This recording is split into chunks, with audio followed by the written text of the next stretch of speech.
Assalamualaikum warahmatullahi wabarakatuh. Di sini kami akan menjelaskan Wali Songo dan sejarah-sejarahnya. Perkenalkan, nama saya Gavinda Subutul Akmal, nomor absen 12. Perkenalkan, nama saya Safitri Desi, nomor absen 27. Perkenalkan, nama saya Tiffany Atamevia, nomor absen 30. Perkenalkan, nama saya Winayuda Geska, nomor absen 33. Pertama-tama, ada yang tahu nggak sih Wali Songo itu apa? Tidak. Wali Songo adalah para wali yang berjumlah 9. Mereka adalah para wali yang mencintai Allah dan dicintai oleh Allah. Mereka dianggap sebagai ketua mubalik Islam pada waktu itu untuk berdakwah dan syiar mengenai Islam. Nah, Wali Songo ini adalah para wali yang menyebarkan agama Islam di Jawa saat itu, namun meluas sampai seluruh wilayah Indonesia. Hal ini dikarenakan murid-murid para wali yang berguru ke pesantren mereka berasal dari berbagai wilayah di seluruh Indonesia. Para wali yang berasal dari Jawa atau keturunan Jawa seringkali dikaitkan dengan legenda-legenda mistik.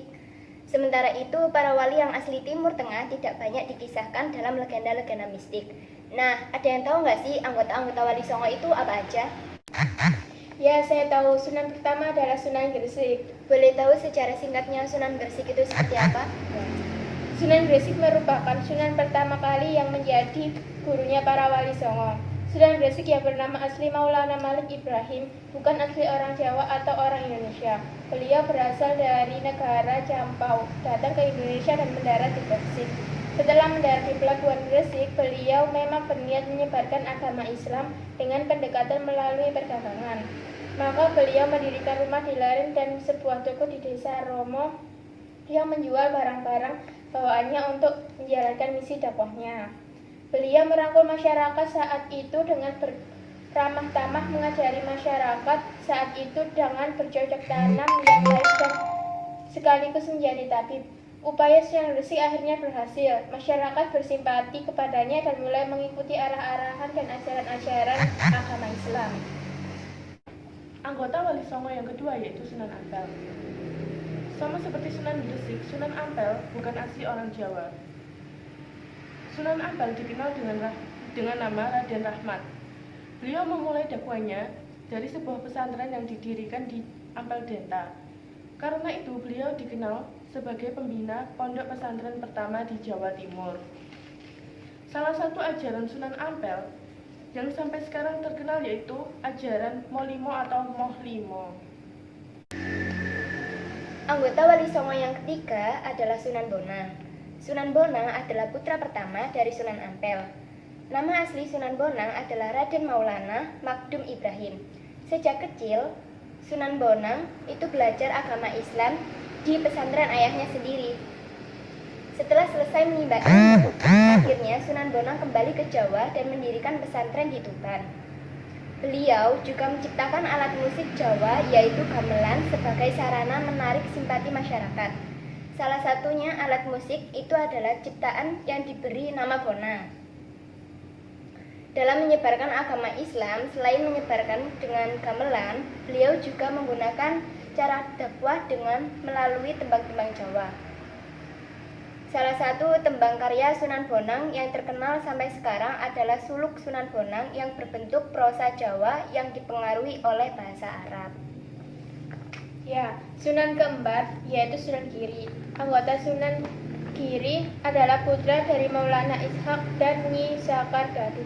Dalam sejarah yang diceritakan, Sunan Giri pada waktu bayi dihanyutkan di Selat Bali atas perintah kakeknya Raja Blambangun. Untuk itu, karena ditemukan di laut, Sunan Giri kecil diberi nama Joko Samudro. Setelah menginjak dewasa, ia belajar ilmu agama Islam di pondok pesantrennya Sunan Ampel di Surabaya. Setelah besar, beliau diberi nama Raden Paku oleh Sunan Bonang atas titipan ayahnya yang ternyata paman dari Sunan Ampel yang berasal dari Campa. Paku di sini memiliki arti paku atau tonggak agama Islam di Jawa yang sangat kuat, dengan maksud bahwa Raden Paku kelak akan menjadi pengajar dan penyebar agama Islam yang sangat berpengaruh di Pulau Jawa. Sunan Giri wafat pada pertengahan abad 16 Masehi dan dimakamkan di Gresik, Jawa Timur. Ia yang selanjutnya yaitu Sunan Derajat. Sunan Derajat merupakan salah satu wali Songo yang terkenal menyebarkan agama Islam di Lamongan, Jawa Timur. Ia adalah putra dari Sunan Ampel yang merupakan anggota wali Songo juga. Sunan Derajat terkenal sebagai wali yang memiliki jiwa sosial yang tinggi dan ia dalam mengelola ekonomi dan mempunyai bekal ilmu pertanian serta agama yang kuat. Ia datang ke desa Banjaranyar, Paciran, Lamongan, kemudian ia mendatangi pesisir Lamongan yang gersang bernama Desa Jalak yang masih menganut agama Hindu dan Buddha. Di desa inilah Sunan Derajat membangun musola untuk beribadah dan mengajarkan ajaran agama Islam. Hal tersebut terjadi pada tahun 1428 Masehi. Kemudian pada tahun 1428 Masehi, Sunan Derajat membangun daerah baru di dalam hutan belantara dan mengubahnya menjadi daerah yang berkembang subur dan makmur. Daerah tersebut dinamakan Derajat dan dari sinilah gelar Sunan Derajat didapat dan disebut dengan gelar Sunan Derajat. Selanjutnya, anggota Wali Songo yang keenam adalah Sunan Kalijaga. Sunan Kalijaga adalah putra dari Raden Sahur Tumenggung Wilatikta dan Dewi Nawarum. Sunan Kalijaga masih ada keturunan dari Ranggalawe, Satria Sakti dari kerajaan Majapahit. Sunan Kalijaga dengan nama asli Raden Masyahid dari kecil sudah belajar mengenai agama Islam. Namun ketika beliau bertemu dengan Sunan Bonang dan hendak merampoknya, beliau malah disadarkan dan mengikuti Sunan Bonang untuk menjadi muridnya.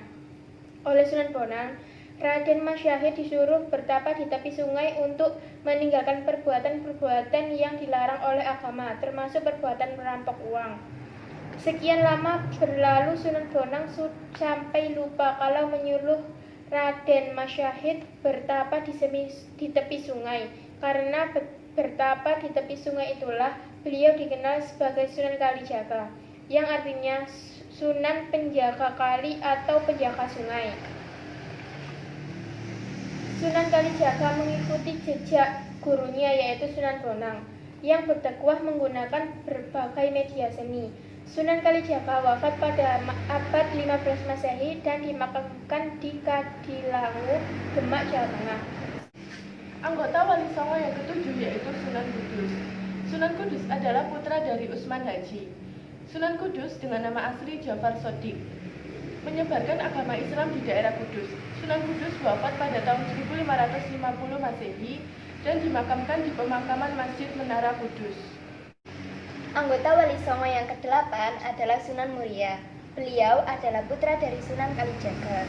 Beliau berdakwah seperti ayahnya, yaitu berkeliling ke daerah-daerah terpencil untuk menyebarkan agama Islam. Objek dakwahnya adalah orang-orang dari kalangan rakyat biasa, seperti pedagang, nelayan, dan petani. Metode dan cara dakwahnya juga banyak melalui seni kasustraan Jawa. Beliau juga menciptakan tembang Jawa yang berjudul Sinom dan Kinanti. Sunan Muria wafat pada abad 16 Masehi dan dimakamkan di Gunung Muria Kudus. Anggota Wali Songo yang ke-9 adalah Sunan Gunung Jati. Sunan Gunung Jati adalah cucu Raja Pajajaran Prabu Siliwangi. Menurut Purwaka Carubanagari, Sunan Gunung Jati dihormati oleh Kerajaan Demak dan Pajang. Karena jasa beliau, akhirnya Islam dapat tersebar luas dan diterima oleh masyarakat Jawa Barat. Masyarakat Jawa Barat yang sebelumnya sangat kuat dan memeluk agama nenek moyangnya yaitu agama Hindu, beliau mendirikan Kesultanan Cirebon dan Banten. Sunan Gunung Jati wafat pada tahun 1570 Masehi dan dimakamkan di desa Astana Gunung Jati Cirebon. Selanjutnya yaitu legenda-legenda Wali Songo. Yang pertama, legenda Wali Songo menyerang Majapahit. Saat menyerang Majapahit, Sunan Gunung Jati menghibaskan surbannya. Dari sana kemudian jutaan tikus keluar untuk menyerang pasukan Majapahit hingga berantakan. Selanjutnya, ketika keris Sunan Giri dihunus dari sarungnya, maka keluarlah ribuan lebah yang menyengat pasukan Majapahit. Sementara itu, peci Sunan Bonang dapat mengeluarkan jutaan senjata yang mengamuk menghantam pasukan Majapahit. Yang kedua yaitu legenda Sunan Giri. Sejak kecil, Sunan Giri sudah menunjukkan karomah dalam dirinya. Untuk itu, masa kecilnya Sunan Giri bernama Joko Samudro. Setelah besar, ia belajar agama Islam di pesantren milik Sunan Ampel di Surabaya. Sunan Giri memiliki karomah yang diberikan Allah, yaitu salah satunya dapat menyabda beras menjadi selendang tenun Bali, pasir menjadi beras, dan kerikil menjadi mutiara permata. Saat makam Sunan Giri hendak dibongkar dan dirusak oleh tentara Majapahit, ternyata jutaan lebah keluar untuk menyerang pasukan sehingga mereka lari kalang kabut. Ya, yang selanjutnya yaitu legenda Masjid Demak. Masjid Agung Demak merupakan masjid kuno yang dibangun oleh Raden Patah dari Kerajaan Demak dibantu oleh Wali Songo pada abad ke-15 Masehi. Masjid ini masuk dalam salah satu jajaran masjid tertua di Indonesia yang berlokasi di Demak, terletak di Kampung Kauman, Kelurahan Bintoro, Kabupaten Demak, Jawa Timur. Berada di tempat alun-alun dan berada pada pusat keramaian. Menurut cerita yang beredar di masyarakat, Masjid Agung Demak dahulunya adalah tempat berkumpulnya para wali songo yang menyebarkan agama Islam di tanah Jawa. Raden Patah bersama dengan Wali Songo membangun masjid ini dengan memberi gambar serupa bulus yang merupakan candra sengkala yang bermakna sasira sunyi kiblating gusti. Masjid Agung Demak adalah simbol arsitektur tradisional Indonesia yang khas serta syarat makna, serta sederhana namun terkesan megah. Atap masjid berbentuk linmas yang tersusun tiga yang merupakan gambaran akidah Islam, yakni iman, Islam, dan ihsan. 4 yang utama di dalam masjid yang disebut Saka Tatal atau Saka Guru dibantu langsung oleh Wali Songo, masing-masing di sebelah barat laut oleh Sunan Bonang, sebelah barat daya adalah Sunan Gunung Jati, sebelah tenggara oleh Sunan Ampel, dan sebelah timur laut oleh Sunan Kalijaga. Pintu Masjid Demak yang dikenal dengan nama pintu Bledek dianggap mampu menahan petir. Pintu yang dibuat oleh Ageng Selo juga merupakan prasasti candra sangkala yang berbunyi Nogo Mulat Sarirawani, maknanya tahun 1388 Saka atau 1466 Masehi. Dan pada bagian teras Masjid Agung Demak ditopang oleh 8 buah tiang yang disebut Saka Majapahit. Saka Majapahit ini merupakan hadiah dari Brawijaya V Raden Kertabumi kepada Raden Patah saat menjadi Adipati Notoprojo di Gelagawangi, Bintoro, Demak pada tahun 1475 Masehi. Yang selanjutnya yaitu legenda Lembu Peteng hendak membunuh Sunan Ampel. Dalam legenda ini Lembu Peteng ingin membunuh Sunan Ampel, dan dalam legenda ini dikisahkan ketika Lembu Peteng hendak membunuh Sunan Ampel dari belakang. Lembu Peteng baru pulih ketika setelah Sunan Ampel mengampuni kesalahannya atau meminta maaf kepada Sunan Ampel, dan akhirnya ia mengurungkan niatnya untuk membunuh Sunan Ampel. Sekian dari kami. Wassalamualaikum warahmatullahi wabarakatuh.